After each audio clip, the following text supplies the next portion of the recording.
Cantt से प्रत्याशी हैं और बड़ी अपडेट आपको देते हैं। आदमपुर से भव्य बिश्नोई आगे हो गए हैं। बाईपोल जीते थे उन्होंने। लास्ट इलेक्शंस में उनके पिता यहां से विधायक चुने गए थे, फिर उन्होंने रिजाइन किया। भव्य बिश्नोई ने कई दावे भी किए, कहा 800 करोड़ का काम उन्होंने यहाँ कराया है। तो देखिए अब इन इलेक्शंस में देखना होगा कि आदमपुर की जनता उनको चुनती है नहीं चुनती। उनके परिवार की सीट ही रही है हमेशा से। तो आदमपुर से फिलहाल भव्य बिश्नोई आगे चलते हुए नजर आ रहे हैं।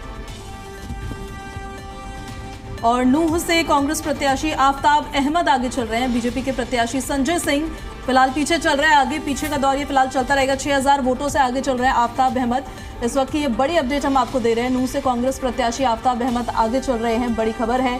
और बीजेपी प्रत्याशी संजय सिंह पीछे चल रहे हैं। सर एक बार फिर से मैं आपको रुक करना चाहती हूँ। प्रदीप जी, कांग्रेस और बीजेपी के बीच में तो ये कांटे की टक्कर देखने को मिल रही है और ये आगे पीछे होती रहेंगी सीटें, ये हमें पता है। जब तक स्थिति साफ नहीं होती नतीजे नहीं आते हैं। लेकिन इस टैली में जब हम देख रहे हैं तो सबसे जो अचंभित करने वाला एक आंकड़ा है वो जेजेपी का, जो एकदम शून्य है और वो शुरुआत से ही है।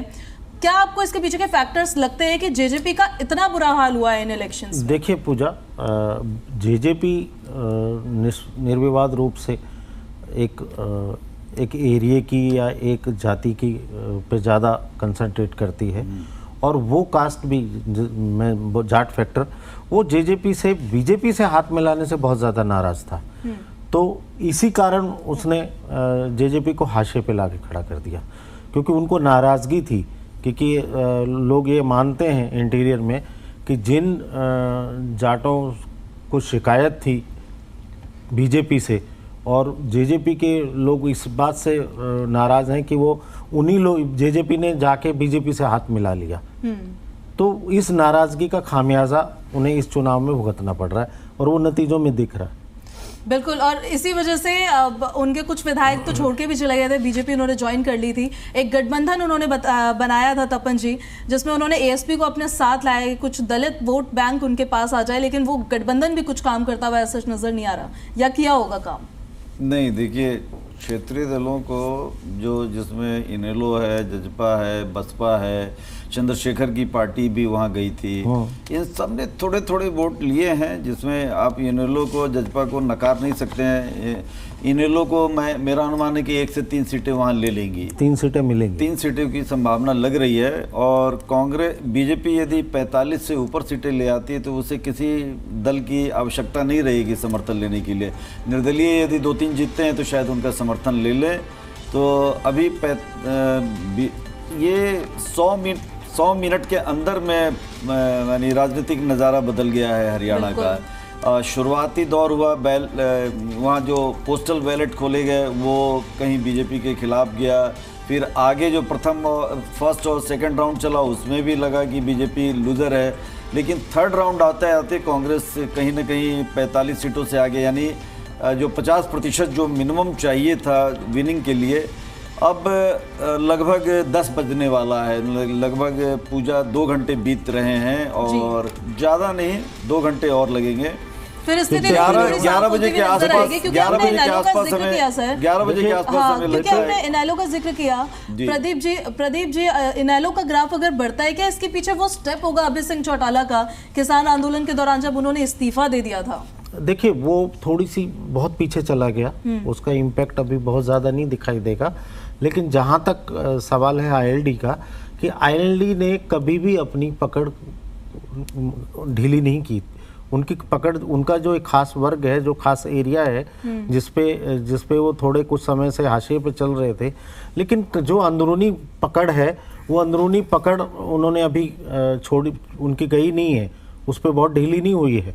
ये ठीक है, मेरा मानना है कि चुनाव ये बीत जाएं, अगले चुनाव में कमबैक करेगी आईएलडी को आप ये नहीं समझिए कि क्षेत्रीय दल है और हाशिए पे चला गया, वो कमबैक करेगी।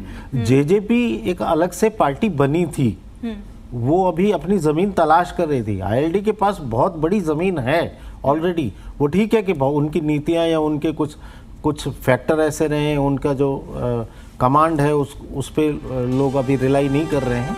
तो ये चीज़ें अभी चेंज होगी। और जहाँ तक ये अभी आंकड़ों का सवाल है तो ये भी चेंज होगा 2 घंटे बाद। बिल्कुल, ये आंकड़े भी चेंज होंगे। एक बड़ी 2 घंटे बाद ये भी चेंज होंगे। हरियाणा में बहुत बड़ा उलटफेर हुआ है ये रुझानों में बीजेपी को बहुमत मिलती हुई कहीं ना कहीं नजर आ रही है। हरियाणा में बीजेपी को 47 सीट पर बीजेपी फिलहाल आगे चल रही है और हरियाणा में ये बड़ा उलटफेर देखिए सुबह से हम लगातार आपको अपडेट दे रहे हैं। अभी रामराजी शर्मा जी को बुलवाओ, रामराज शर्मा जी भी फिलहाल चले गए हैं, लेकिन हमारे साथ सुखबीर तंवर जी अभी मौजूद है। सुखबीर जी, आश्वस्त तो कांग्रेस थी कि उनकी सरकार बन रही है, लेकिन सर देखिए नतीजे तो नहीं है अभी सुखबीर। अच्छा एक बात और है सुखबीर जी, सुखबीर आप नहीं, अब सुखबीर जी 5 मिनट पहले कह रहे थे कि हम 67 और इससे भी आगे 70 से भी आगे जाएंगे। 2049 पे आ गए पूजा प्रदीप जी कि 2019 से बेहतर दिख रहा है बीजेपी का 40 सीटें। हाँ, वो 40 थी, 47 पे आगे चल रही है। 40 47 48 यही उलटफेर चल रहा है। तो देखना है कि ये क्या ये एक बहुमत की स्थिति बना लेती है। अब आप देख लीजिए कि अगले कुछ राउंड में कांग्रेस को 39 से 67 पहुंचने में कितने राउंड लगेंगे अगर वो कंस्टेंटली आगे बढ़ते हैं तो। ठीक है, बताइए सुखबीर तंवर जी आपका रिएक्शन। सर नरोला जी, आप विश्वास रखें, कोई कुछ उलटफेर नहीं होना है। हम जो 2/3 का आंकड़ा है उससे भी अधिक हमें जनता का समर्थन है, ग्राउंड पे समर्थन था। और ये दूसरा तीसरा जो भी राउंड चल रहा है ये अच्छी बात है और लोकतंत्र की स्वस्थ परंपरा है। लेकिन मुझे पूर्ण विश्वास है कि हम 2/3 बहुमत से भी ज्यादा मत लेकर हरियाणा प्रदेश में सरकार का गठन करेंगे। लेकिन कोई किंतु जी प्रदीप जी, एक चीज बताइए ना जरा, पहले पोस्टल बैलेट के काउंट हो रहे थे तो उसमें तो कांग्रेस को बढ़त मिलती हुई नजर आई, अब ईवीएम के काउंट हो रहे हैं, अब इस पे वो पीछे होते हुए नजर आते हैं। इन दोनों चीजों में क्या डिफरेंस? देखिए पूजा, बैलेट पेपर में 200, 150, 120, 50, 80 इस तरह की का मार्जिन होता है बैलेट पेपर में। और पहले राउंड में जो मार्जिन होता है वो 1500, 1800, 1400, 400, 800। सेकेंड राउंड और थर्ड राउंड के बाद जो ये स्पीड अप होता है, जब एरिया खुलने शुरू होते हैं, अब हो सकता है कि किस प्रत्याशी का पहले राउंड में एरिया खुला हो, दूसरे प्रत्याशी का जो एरिया जो टेबल्स हैं, जैसे बड़ी कॉन्स्टिट्यूंसी हैं 34 टेबल हैं या 18 या 19 मेन, पहले तो 14 टेबल होती थी, 14 ईवीएम या 14 बैलेट बॉक्स खुलते थे। तो वो धीरे धीरे जब उनके एरिया आते हैं तो फिर गणित गड़बड़ाता है। जैसे अब 4 गांव कांग्रेस के आ गए तो तुरंत गणित गड़बड़ा जाएगा। जब लीड 2000 और 4000 और 5000 से ऊपर हो जाती है तो फिर वो कवर करना बहुत मुश्किल हो जाता है। नहीं, एक फैक्टर और है, शहरी जब बैलेट बॉक्स खुलता है ना तो वो बीजेपी के पक्ष में ज्यादा दिखाई पड़ता है। वही मैं एरिया की बात कर रहा हूँ। और ग्रामीण इलाके का खुलता है तो वो कहीं कांग्रेस की तरफ झुकाव दिखता है। तो ये एरिया की बात तो है, ये बात सही है। तो ठीक है, हो सकता है अगले 2 राउंड ऐसे आए कि कांग्रेस के लिए गेन हो तो ये चीजें थोड़ी बहुत पलटेंगी। बिल्कुल, ये आगे पीछे हो सकता है, लेकिन अगर ये 12 बजे से एक रिएक्शन चाहती हूँ मैं इस बात पे, मैं लौट रही सर आपके पास कि अंत तक आते आते ऐसी नौबत तो नहीं आ जाएगी सर बोलेंगे आपकी ईवीएम में ही गड़बड़ी है, ऐसा नायब सिंह सैनी भी बोले कि आप ऐसा कहेंगे? सुखबीर जी, मैं आपको आश्वस्त करना चाहता हूं, नायब सिंह सैनी साहब एक्सीडेंटल मुख्यमंत्री थे और वो अपनी प्रासंगिकता बनाए बचाए रखना चाहते हैं, जो कि बचेगी नहीं। निश्चित तौर पे उनको पराजय हासिल होगी और जिस तरह का मूड ऑफ हरियाणा है वो भारतीय जनता पार्टी के बिल्कुल विरोध में है।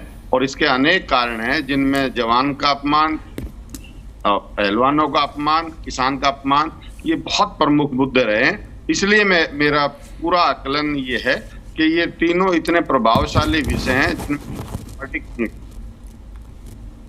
ठीक है सर, मैं लौट रही हूँ आपके पास। तपन जी, आप बताइए जरा, अभी जो ये आंकड़े फिलहाल सामने आ रहे हैं, बीजेपी 47 सीटों पे फिलहाल आगे बढ़ती हुई नजर आ रही है। अब देखिए जो पार्टी आगे चलती हुई नजर आएगी उसी के प्रोस पर हम बात करेंगे, जो पीछे चलती हुई नजर आएगी उसके सिचुएशन पे बात की जाएगी, उस पर हम बात करेंगे उस सिचुएशन के हिसाब से। तो फिलहाल तपन जी, बीजेपी आगे चलती हुई नजर आ रही है। नायब सिंह सैनी लगभग 3 महीने तक ही वो मुख्यमंत्री रहे, बड़ी बड़ी उन्होंने घोषणाएं की उस दौरान, क्या उन घोषणाओं का भी कुछ प्रभाव पड़ा होगा क्या? देखिए, बीजेपी की अपनी जो उसका जो पॉकेट है, रुझान है, वो जितना बना हुआ होगा, क्योंकि पिछले चुनाव को हम गणना को देखें तो 40 सीटें उनके पास थी और हम लोग हमेशा इस बात की चर्चा करते रहे कि जीटी रोड का जो इलाका है और दक्षिण बीजेपी है वो बीजेपी का गढ़ रहा है, जिसको लेकर कांग्रेस चिंतित थी।